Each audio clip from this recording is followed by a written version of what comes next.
Good afternoon, Jan. Hi, Michael.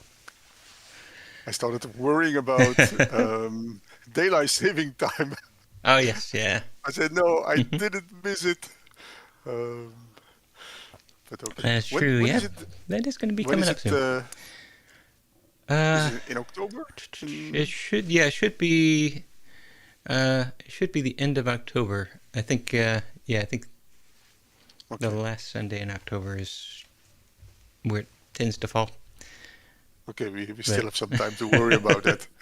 yeah, yeah, I'll check the calendar and send you a note to make sure that we're aligned. Okay. Yeah, because sometimes you start a little bit earlier, a Mm-hmm. few weeks earlier than we are, or the opposite. I don't remember. Yeah. Um, so how are you doing? Ah, yes, very, very busy. got, um, got code launch coming up Hmm? in a few weeks. I won't be able to attend it this time, but it's in Guadalajara. This is our Latin America code launch, and so yeah, I've got a few things I need to finish up on the Launch Kings app to get it ready for Latam, and yeah, one of the most important things, of course, is internationalization. Right now, it's an English only app, and hey, we're Yeah, going to have a Spanish speaking audience. So let's make sure that they experience the app in their native language. but it's still the same character set, so Mm-hmm. it should work. Yeah, yeah. There are a few extra little uh, Hmm? accents on the characters, but yeah, it it all works. Um, yeah, so I've got a cohort who actually works in Guadalajara who will be taking on the internationalization feature, and so helping him out. Yeah, plus also we've got a new feature that we're adding this time around for a special investor class. So they will, these are people who have sponsored the event and put money into a pool that one of the startups is going to win, and so so they get a special um, area where they can vote. They get their own QR code so they can access that area, and that determines which of them gets that investor pool. So that'll Okay, be so fun. it's the public who votes and they also vote. Yep, Yeah. yep. And But we but their announce them vote both is live on completely stage. separate. Yes, yes. Okay. So have to add that feature. So scan a separate QR Hmm? code and then keep your votes in a different bucket. Which when I look at the model, I say, okay, I know exactly how to slot that in. That fits. Well, always amazed that you just adapt the model and Mm-hmm. without any problems. Yeah, Uh, yeah. In this case, it's really an attribute of the attendee. So um, mm, so there's already a mechanism that I put in there. I call it the attendee access path. Basically, the QR code um, uh, takes you to a small set of rules, and those rules decide how we're going to authenticate you, and um, and so um, yeah, the intent there was that um, I wanted to leave the door open for us to issue a unique QR code to each attendee, um, yeah. and so if we ever that's the logistics behind that is pretty difficult, but we still might be able to figure out how to do that and make that Because a good now every experience. attendee had the same QR code. Yes, yes. So we show the QR code on the screen during the event. Everybody Hmm? everybody grabs it, and yeah, when I was in Canada, we ran this for the first time. Yeah, I was getting video. I still haven't posted that video anywhere. It's pretty exciting video. So you know, yeah, they show a QR code on stage and say, "Oh, there it is," and it's like, "This is how you can get more information about code launch." Oh, okay. And I'm looking at the logs on my laptop, and so yeah, I can see things kind of go tick, tick, tick, and then another QR code comes up. Oh, that's it. And this is how you can get a list of the attendee or the startups. Just, oh, okay. And then the third QR code comes up, and even before I looked at it, I could tell. Oh, this is the one, because at that moment, the log started going. Like, oh, people are scanning that QR code right now. And this is the very special Launch Kings application. But then how do you avoid that people send the QR code, for example, to their family, and that everybody starts voting? Yeah, that is actually one of the concerns that we talked about as we were building the app. So ultimately, that's one of the reasons that we're considering a unique QR code per attendee. So so you register for the event. Your name is on the on the list, so we can let you in on the day, and we take that database and generate a QR code for each person. So it might end up being something like we print out a set of cards, and then when you come in the door, find your card, hand it to you. That's your QR code for the day. That does seem like that's going to slow down the check-in line. That's certainly something that we're sensitive to. Another idea is that rather than the cards being the QR codes being assigned to the person ahead of time, we just have a stack of unique cards, and then we just hand one out to each person. And so, one QR code gets you one attendee, and that's now your identity. So if somebody else uses that QR code, then they log in as you. And so if you were to then every QR code can just vote one time. Yeah. So that's another idea there. Where it currently stands is that when you scan to get in, we collect your name and email address, and now I've got a report I can run after the event is over to see who voted for which startups, and that way we can tally them all up and kind of double check that that the numbers are right on the evening. And looking at that data from the event, we could tell pretty easily that cheating did not happen.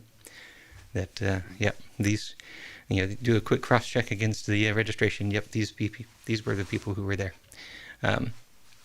So that doesn't help you in real time, though. So a couple of ideas that we've got for the real time, because if somebody cheats and we only see it when we run the report at the end, then we've already announced a winner on stage, and so now we have to do something. But one of the things that we'll be putting in pretty soon is geofencing. So while you're using the app, it captures your location. And so then while the voting is happening, we can kind of show the votes scrolling, and yes, these are in the geofence. If we see there are VPNs, things. Geofencing isn't 100%, so it's not that we're going to just reject your vote if you're not in the fence, but that'll be a signal to the people in the back end that we're getting some anomalies here. This block of votes is coming from elsewhere, and then they can look at those votes and say, oh, they're all votes for the same startup, so that startup is the one that's cheating. Or they're being even more devious, and they're saying, I want to get that startup disqualified, so everybody vote for them. But basically, just having that information, and then we'll decide what to do at the time. So everybody with pen and paper. Just hold up paddles. It's always difficult, but you could, the moment that people register and they send in their details, you could reply them by email with their QR code. Yep, that's also an option. One thing that we're very careful to do is to keep the number of steps low, because every additional step means one fewer person is participating, and so yeah, if you reply with the QR code and then they don't see that email and they show up and it's like, okay, how do I vote? And it's like, check your email. Yeah, they don't have the mail. They don't have the. Well, Yep. that's true. Yep. So yeah, keep things simple, make things secure. Mm-hmm. Yeah, there's a balance in there. Yeah, it's difficult. Yeah. Yeah, but perhaps the idea with just cards that you distribute Mm-hmm. the day itself, and every card is one vote. Yeah. Yeah, I like that. I like that balance. Yeah, so we don't know ahead of time who that's going to be, but we're still collecting your name and email address in the app. So when you use it, then it becomes associated with you. But yeah, And it will that's not slow down the entry queue. So Mhm. Yep. Yep. So that seems like the right balance. But yeah, there are others involved in actually printing those cards and having printing 1,000 of the same thing is easy. Printing 1,000 unique things, a bit more expensive. just print them with a laser printer. Yep. Yep. You're making great great arguments. I'm not the one that's going to make the decision. Yeah. If you want to have them printed in a printing company, yeah, that's gonna be expensive. Yep. If you just have somewhere a secretary who knows how to work with Word and how to generate QR codes, it should not be too complicated. Yeah. Yeah. In order to support the process, I would build that into the app. That you say, well, how many do you want, and it generates that many QR codes and gives you a PDF or I don't know whatever file the printer needs. But yep, there are steps involved, and there are compromises and decisions. Yeah, but building it in the app is the easiest way. Yep, I think so. Especially now that we've got an LM, we can just say, hey, ask how many, generate that many, make a PDF. Okay. Then make sure it's linked to the correct event. Uh-huh. Oh yes, testing is of utmost importance, especially if you're using an LLM. Now, yeah, because you have to link them to the event, otherwise people could use old cards which have not been used to new events. Yep. Yeah. Yep. Okay. That is a non-negotiable part of the attendee access path is the event ID. And right now, that's the only part of the rule that's actually turned on. So it's like one QR code for event ID. I think are the most difficult. Yeah. Good. I have been watching previous episodes. Uh-huh. Yeah, there were some episodes where you were alone recently, but then the episodes where we were together. Then I went through the model again. And you have changes. Well, I'm struggling there. I checked I committed I think 5 minutes before we started. I said, okay, let's check it in.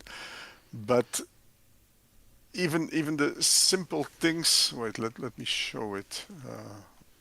I put it on that screen. That's easier. I'll share it. It's this one here. I think it's yeah, you see it, I guess. Is it readable? Yes, it is. Okay, so last time we did this one, I don't know whether I committed it at that time, So the IPYNB, which Mm-hmm. we converted.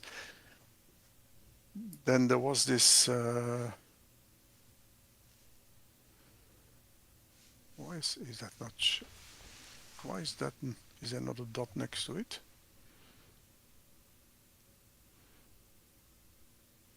Is there a reason Mm-hmm. that there is not here dispatcher? There is no dot.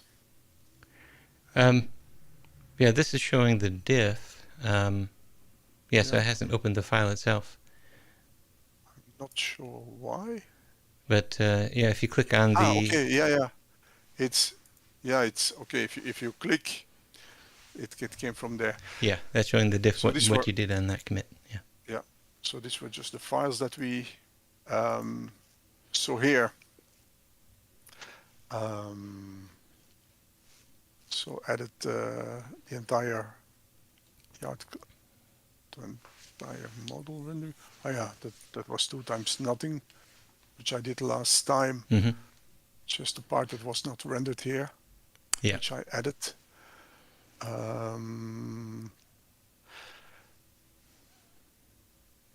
Then no, that's this one again. Okay. And then here we were missing a part which I added again. So these were all the specifications that we made to have clients and yards. Yeah. But then I started looking into it. And then something very easy. Uh-huh. At a certain moment, I write, here we have an inner join. Uh-huh. I say, is that from the things that we just did, or is it? So yeah. I just change it in below we have. Yeah. So that helps to understand it. Mm-hmm. Then I added some remarks that you made during the sessions. Mm.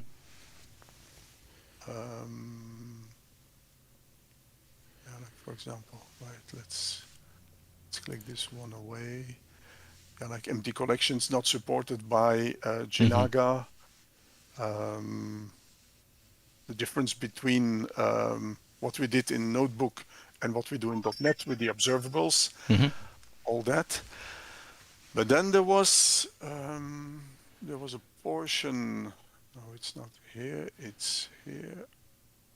Was that the last? Oh, this is. Is it this one we are looking at now? Yeah, it is. Yeah, it's this one. Where is that play thing here? I had something marked with play. Yeah, there you changed the title from play to something else. It was just here. around the bottom of the And that last piece. Wait, let me give the full code. That's gonna be easier.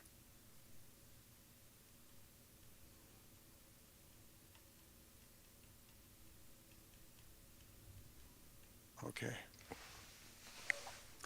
So the one but the last one, that was where we had a new type. We had a client's query. We had another specification to get all the yards which had no client, and then we made a union.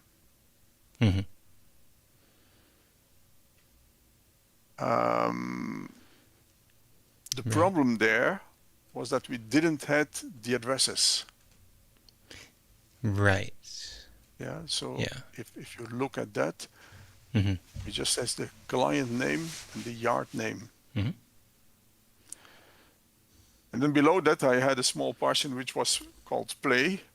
It was something I came up with in one of the sessions, which didn't work. And you found a lot of bugs, and so you made it work.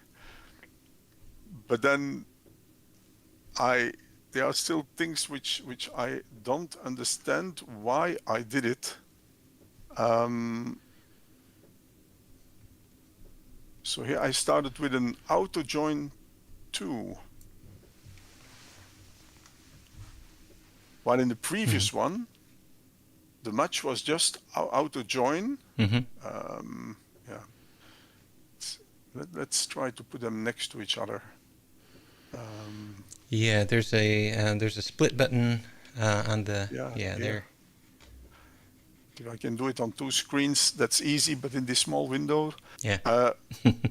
Is it useful if I make it a little bit larger, or is it? Yeah. It becomes difficult to read. No, we're still good. Like this. So, wait, where are we here? So let's go to that previous one. But yards.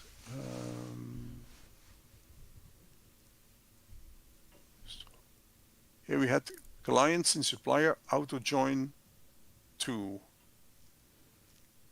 So that was yards without. The previous one, that was the one without the yard addresses. We had clients and supplier auto join.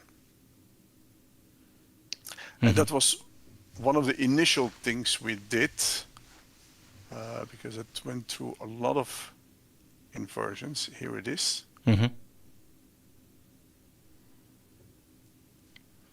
This is auto join 2. Okay. And then I'm just wondering why we had these client names which were put in here, which came from here. Yeah. Okay.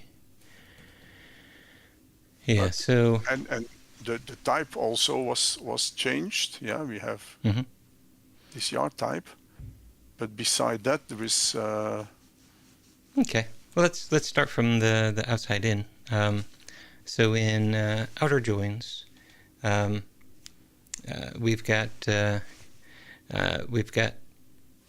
client names and yards both on the outside. So we're going to get a collection of objects that have client names and yards. And so that collection is going to be one for each client. So now for each client, you've got that set of names that that should be one if there hadn't been a concurrent edit for that client, and then the set of all yards. On the other side, the outer join 2 side, we just go straight to the yards, so we don't have the client names out there. At one point, a yard did not belong to a client, and I think we're back to where our yard does belong to a client.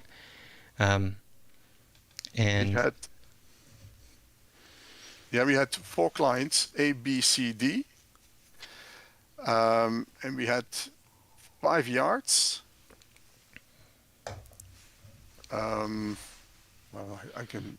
It's perhaps better to show you that one. This was auto join. That one was here.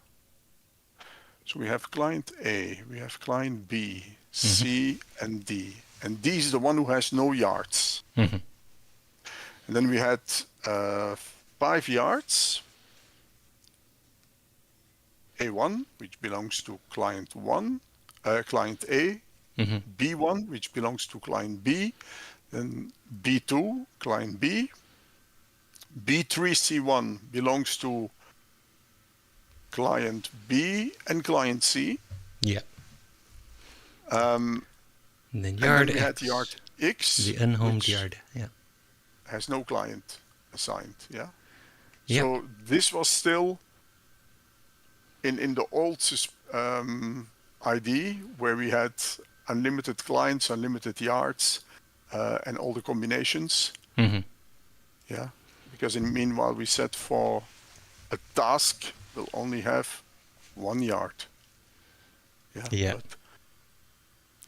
But I want to clean this up first. And especially understand what is going on. Yeah. I think you definitely need to start top down. So yeah, Yeah. the way that yards and clients are associated is that block right below, which you've got selected. So you're creating a bunch of yard clients. Yeah. So that's where you say A1 belongs to A, B1 and B2 belong to B, etc. Yeah. And then I had an A1 assigned to B. So that was yard A1 assigned to client B, but I deleted it. Yeah. Okay. So is that, I believe that is still the same model that we're seeing in the other projection. So outer join and outer join 2 both use that same model. Yeah. Yeah. The model has not changed. Okay. It's the same. It's the same notebook, and everything works on the same model. Yeah. So here, if we go back to here. Yeah. So there's outer join 2.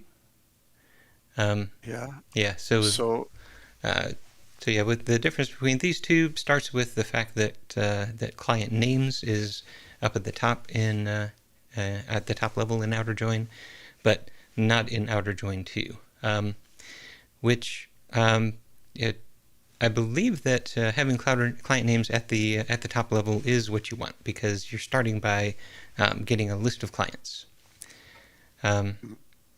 So let's drill all the way down through and take a look at client names inside of outer join 2 to see what you're getting on that side. So the result. Let's go ahead and take a look at the results. So inside of yards, you'll see. Because here, the strange thing is also, if you look, was it here, the last one? Yeah, the last one was completely empty. Okay, but when we get to, I think it should be this one. If we open that up, we should be on. So this is B1, this is B2, and this is B3. Yeah. Yeah, and so now with this one, this is B3C1. Okay, and so we're only seeing client name C. That's good. Okay. Yeah, so let's take a look at the specification again, and we can kind of see why that's the case. Yeah, because here, so we don't have a client D. Yeah, there aren't any yards associated with it. Yeah, and this. If we look in the old one, right, then I have to change this to see it. Clients. So that's the result of the from here. Yeah. Yeah, of the query.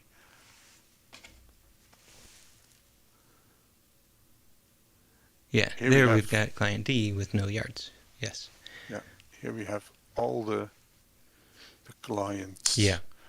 So that's made showing. Me wondering. Yeah, that's why you want client name at the top level. I wanted to go to the other one where I'm having this empty one at the end. Yeah. Yep. So if you scroll up to the specification, you can see exactly why that's happening. So by having client names down inside of this client yard 2 type, you're only going to get that projection if you've got one of those child objects, and that child object is what you get inside of the yards collection. Yeah, but then why is this yard completely empty? The last one. Yeah, so this is the yards collection is empty. And that's because of the reason that we needed the union in the first place. So if you go back to the top, then so yards. So you've got your clients. So now you're looking at one client. Get into select new. Now you're doing yards. So look for the yard clients that are associated with that client. For the last client, client D, there are no yard clients. So that from and where immediately empties that collection. There's nothing that matches that. It's from the last. Okay. Yeah. So we have a collection of client, and for client D there is no yard client. Right. So yards there is empty. And then we make a client yard 2, which is empty. You don't even get to make a client yard 2. You get an empty collection. So there are no client yard 2 objects inside of it. Okay. Right. Oh, yeah. Yeah. If there was one, then it would show the index 0. Yeah. Okay.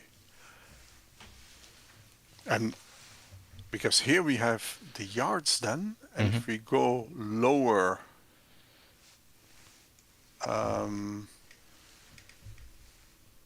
because for me there was a problem with naming here as well, because here we have yards in supplier without client. So that's the following. Yeah, so this is looking for yard X. That's the whole reason for this one. Yeah. Yeah. Then we make a query here, we transform, and we make a union. Yeah. So that collection that you see just before the union will only have yard X in it. So index 0, if you expand that. So this one here. Yeah, so if you look at the results of that. Yards. Yes. So yeah, scroll down to the results and you see there's only one result. So expand that index value right there. Yeah. And there you see it's just yard X. Yeah, yard X, and here we don't have any client. Yeah. Okay. All right. So rename that one to yard 2. And in yard 2, it added the empty client. Yes. That way they have exactly the same type, and that's how you can union them. Yeah, the X with an empty client. But here I still had only 3. Wait, and where were we here? These were just the clients.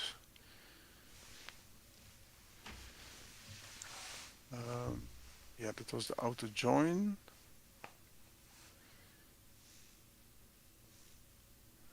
So here I saw my 4 clients. And there you have 4 And the other clients as one? well. You just can't see their names.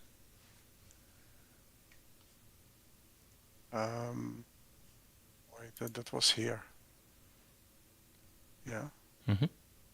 Client A, client B, client C, but client D I don't see. Client that So is where- client D. It's just the client names is not at the top level, so you can't tell that it's client D. Okay, yeah. Client, because here he runs through all the clients. Yep. But because there is no yard client associated with client D, that's why he doesn't show it. Yep. Exactly. Okay. And so why did I put then client names in here and I didn't leave it up here? I have a guess, and it has to do with that union. So, and actually, yeah, now that I think through this, and I'm about to say it, that guess doesn't really hold up. But Because I did something stupid. now, my guess. Don't worry, say it. I probably did something stupid. No, I think it's really just you have to start from what you want the user interface to look like. What is it that you want to actually project and transform, show on the user interface? And you've got a drop-down list that shows you all of the yards, and the client name is one of the columns of that drop-down list. Well, no, in the end, we want something which is all on the same level, yard name, client name. And so if there is no client, then it's just the yard. If there is no yard, then just the client. Yeah. And in the end, this was what we got. So the end result was okay. So, Yep. So because we ultimately wanted to flatten that, it's still not quite flattened. There's one more step before we can flatten it all into one list. But because we wanted to flatten it, we needed the client names in that child object. With the projection on the right, client names is not inside of the yard object, and so you would have to perform an extra step during the flattening process to move client names into the yard object. Okay. Because to me it looks more nicer this way, where you have the clients, you see all the clients on one side, and you see the yards in the second query, the yards which are not yet selected. But that's not something we can do here. Yeah, I think so first of all, you want to target the user experience that you're going for. So so I think you first need to have that fixed in your mind and even documented. And then once you are looking at this is the user experience I want, you've got two tools to get you there. There's the projection and the transformation. The projection is what happens inside of the Janaka specification. So that obeys all the limitations of Janaka. And then the transformation is where you get to break free of those limitations. You've got one or more specifications, and you've projected those results, and now you get to union those together and transform them and turn them into precisely what should show up on the user interface. So yeah, you're really showing both of those tools. By doing the Janaka client.query, you're showing projections, and then here where you're doing the client select many and the union, that's doing a transformation.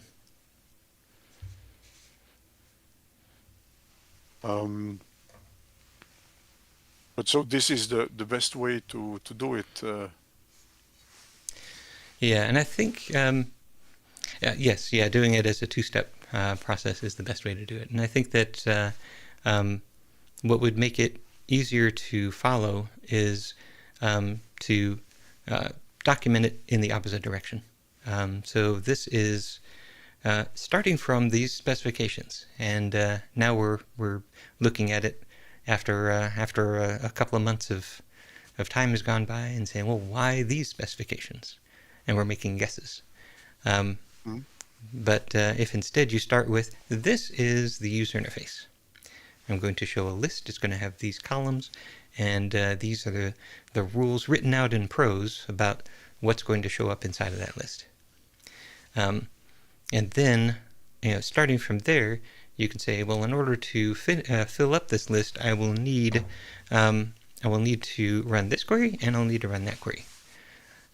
So I will have a bunch of yards that belong to clients, and I'll have a bunch of yards that don't belong to clients. And I have some clients that don't have any yards. So you'll say, okay, given all of those things, then I come up with this specification, which gives me the clients and their yards or no yards if they don't have any. And then I've got that specification that picks up the yards that don't have any clients. So you then write that in prose. And then you say, well, once I've got these two, then I can union them together and do this transformation. Okay. So yeah, I think it starts from the user experience.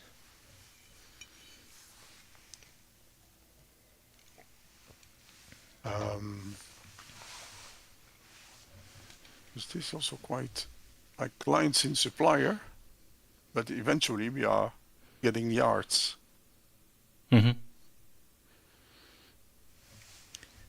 Yeah, so in the other one, we are really getting clients and yard names, but yeah. So it's you can see kind of from the the from, every time you see the word from, that's telling you I'm getting a collection of these kind of things. So over here I say from clients in FACSO type client.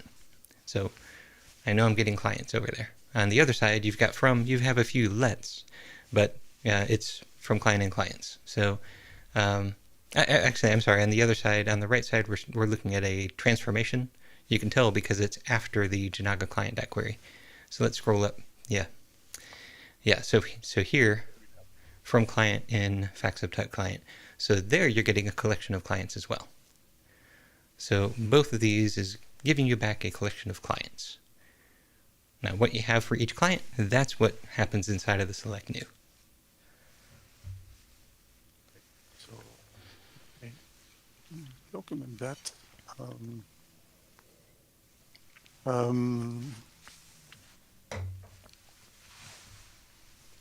Here we have from client. So the result is a collection of clients. Because client D has no what was it? Yard client fact. Where's my cursor gone now? That was weird. I pressed enter to go to a new line, but oh, okay, there it is. It went to the next cell. That's what happened. Yeah, you were in the cell just below. You can see from client at the beginning of the cell just below. Yeah. So I press enter. Okay. Huh. Wait. Let's start this one here. Because there's no yard client fact. The last element in the result is an empty collection. Mm-hmm. That's correct. That is, yes. Okay. So next time I can read it there instead of asking it for the 20th time. Yeah. Okay. Yeah. And now following that same rule in the child's collection, in that yards equals, you've got from yard client from yard. So you've got those two froms. Yeah, exactly where you're looking there. Yeah. Yep. So those two froms tell you what objects you're going to get back. So this is going to be for every combination of yard and yard client that matches the where clause. So because we only have one yard for each yard client, we know that this from is just going to return the 1 yard. So this is really, you're going to get one object for every yard client.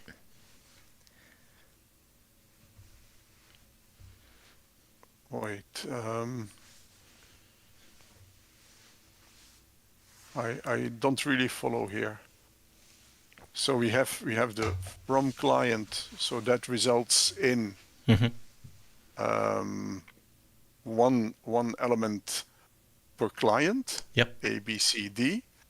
But then we have here from yard clients and from yard. Yep. That's because each one of those client elements, A, B, C, D, has a yards collection. So now this determines what's in each one of those yards collections. And so each one is going to contain exactly as many objects as you have yards associated with that client. Yeah. So you have to have a yard client fact and a yard fact, and then the object shows up. Mm-hmm. And so if you compare that to the other side, it's exactly the same two from. So yeah, in that outer join, It's the same two. So that means these two projections are going to have exactly the same number of objects in them. Yeah, but here we also have the from client. Mm-hmm. Which is the same as on the left. Yeah, but here we didn't see that empty. Yeah, we do see the empty yards is here. Yep. But we do have client D because client D is right there, here. Client names, yes. Okay. Mm-hmm.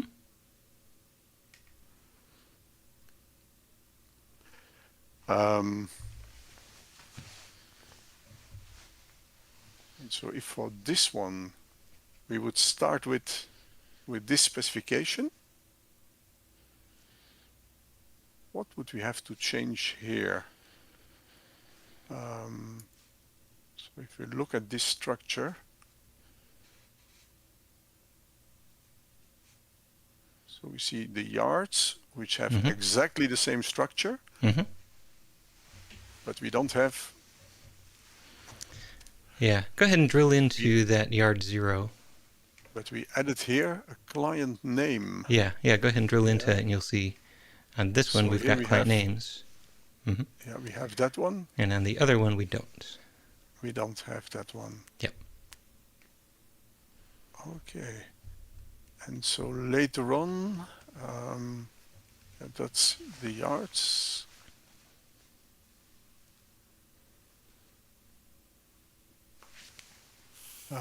This is the transformation. Where is my union? Oh yeah, here.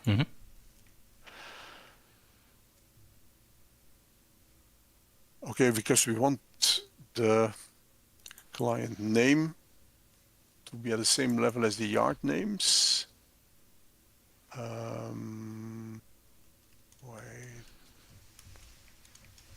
Client names at the same level as yard names.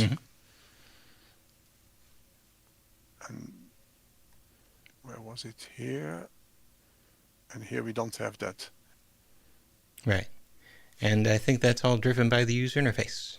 So if you want a flat list that contains client name right alongside the yard name as 2 columns of the same list, then they need to be on the same object. Yeah. Okay.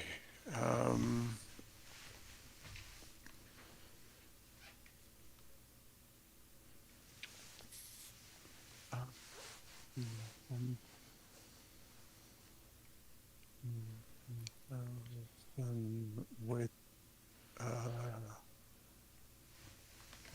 lines in the in supplier auto join this query.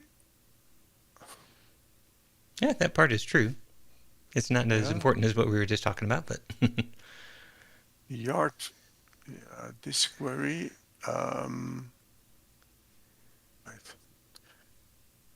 returns the client name on the same level as yard names. And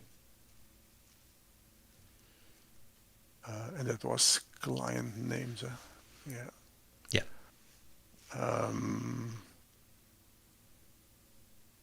This is required. Well, we need them to be on the same level for our final result in the UI. Is that going to be? Yeah, I think what will help us to understand this in the future is if you then come back here and spend some time documenting the UI before we get to this.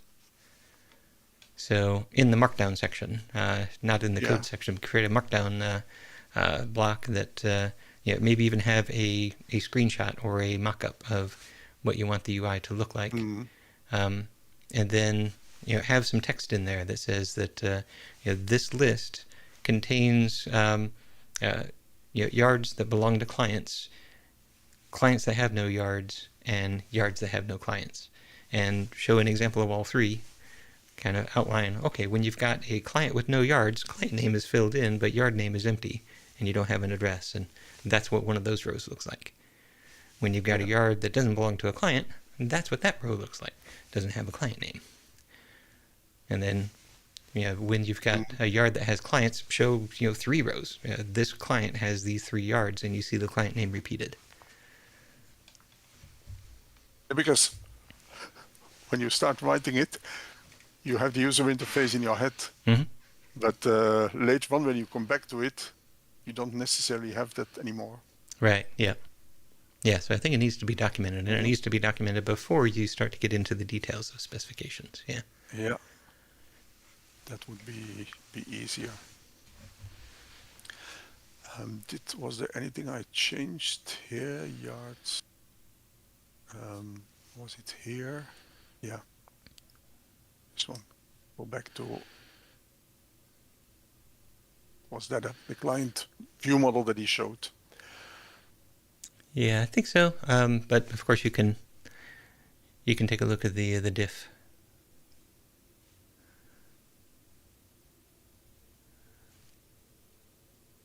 Huh, why is it doing the here below? I thought that one was already committed. Yeah, I thought that also.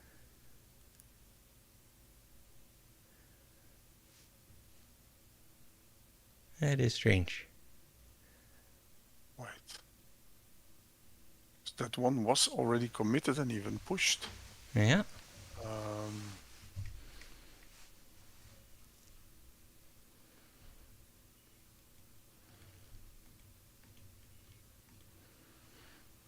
Yeah, well, maybe save commit and then take a look at the diff in the commit. Well, okay, yeah, here are your changes right here. Yeah, these are the changes we just added, but the other changes, I thought I already committed them and even pushed them. Yeah, I think this is a bug in the diff viewer. Okay, that was already there. Okay, and so the clients, that's what I just... That confirms that was set back, yep. No, this was the new one, and I changed it in the old one, which was somewhere here, not here, not here. Yeah, it doesn't show all the context here.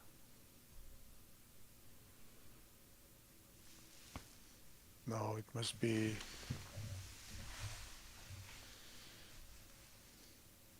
How can you have him show everything here, all the context? I do not know.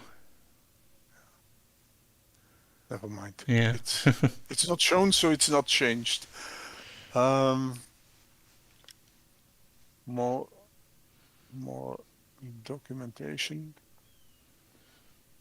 So commit, and it will ask me whether I want yes. So now normally it should be. Yeah, and now it's only showing that. Yeah, that's a bug in the diff viewer. Okay. Sync it.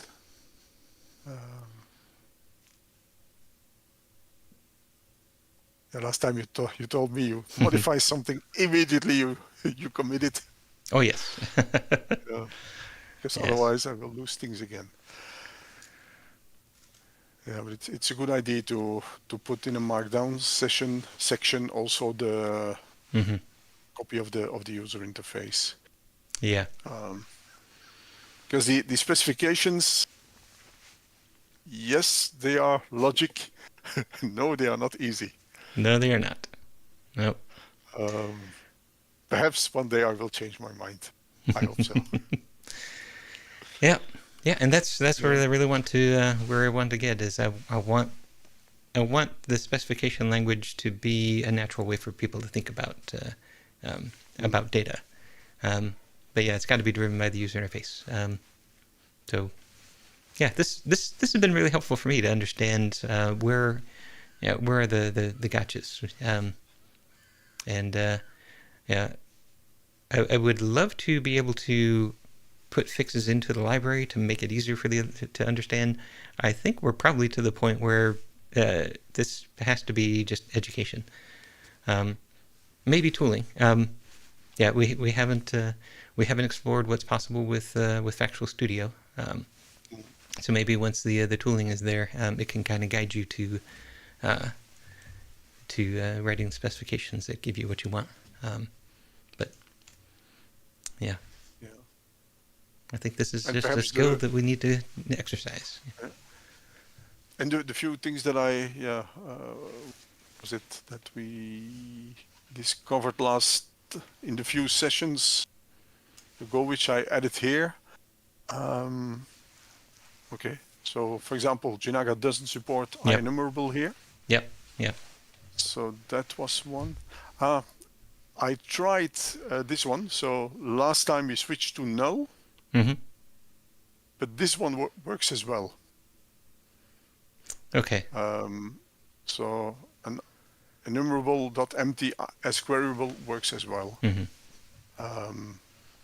Problem was the question mark. Got it. Yeah. I think I do remember messing with but that. we changed a few things at the same time. Yeah. And so finally we didn't try them one by one, but I tried and it does work. Okay, good. For the rest. And here we work with Jinaga, which return snapshots. Okay, in .NET. Good. One step further. Yeah. Okay. We will get there. We will. Wait, what was the other thing? We might need to save the other thing for next week. Sorry? We might need to save the other thing for next week. Okay. We are at time. Okay, yeah, it's already. We will do the rest. So I still have some time to think about it. Good. Next week you will be there. Yes, indeed. Yeah, I will also be there. I think the week after. Yeah, the week after is when I'll be in Vegas. The 27th. Oh no, that's the 25th after. I will still be here. But the week after that, the 27th, I'm leaving just until the 4th. Okay. So for me, it's the 2nd. Okay. That I will not be there. So yeah. Okay. So that means two sessions that will. We'll. I might go ahead and do a live solo on the 2nd, but yeah, we'll miss the 25th. Okay. That will be the reunion of improving in Vegas. Yes, indeed. Always a lot of fun. Okay then, Michael. See you next week. Yes, indeed. See you then. Thank you very much for your help. Yeah, my pleasure. Okay, see you.